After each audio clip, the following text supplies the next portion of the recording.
अस्सलाम वालेकुम dear viewers, welcome to my channel मेरे ख्वाब और इसकी इस्लामिक ताबीर। आज एक नई वीडियो लेकर हाजिर हुई हूँ जिसमें आपको बताया जाएगा कि ख्वाब में ज्वेलरी बॉक्स देखने का क्या मतलब है।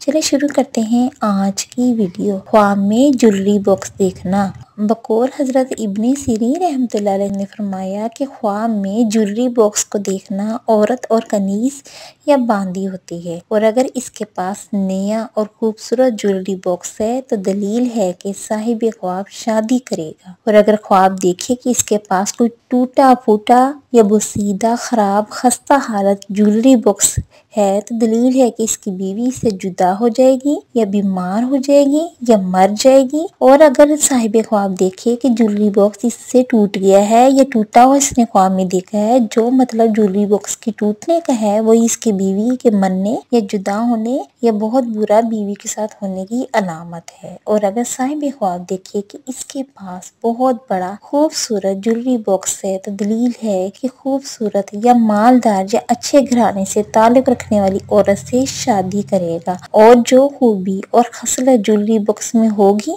वही इस साहिब ख्वाब की मैरिड लाइफ में तब्दीली होगी। कभी कभी ज्वेलरी बॉक्स को देखना अच्छा नसीब, मंगनी, कारोबार के अच्छे होने, खुशहाली, कामयाबी, शोहरत, मैरिड लाइफ के अच्छे होने की अलामत है। और बुरी कंडीशन में ज्वेलरी बॉक्स को देखने की अलामत अच्छा नहीं होती। नुकसान, परेशानी, बीवी की बीमारी, बीवी से जुदाई या बीवी के मरने, बदनामी, नाकामी, टेंशन, नुकसान मिलने की अलामत है। अच्छा ख्वाब आने की सूरत में हमें अपने पाक परवरदिगार का शुक्र अदा करना चाहिए, और बुरे ख्वाब आने पे हमें पाक परवरदिगार से दुआ करनी चाहिए, इस्तगफार करनी चाहिए और सदका और खैरात करनी चाहिए। बेशक हमारा पाक परवरदिगार निहायत रहम और करम करने वाला है। डियर व्यूवर्स, अगर आप अपना कोई ख्वाब बताना चाहते हैं तो नीचे कमेंट्स में बयान कर सकते हैं। अपना ख्वाब डिटेल से बयान किया करें और ये भी मेंशन किया करें कि आप मैरिड हैं या अनमैरिड, मेल हैं या फीमेल, क्योंकि ख्वाब की ताबीर मैरिड और अनमैरिड, मेल और फीमेल के लिए डिफरेंट होती है। Thanks for watching and supporting video. Allah Hafiz.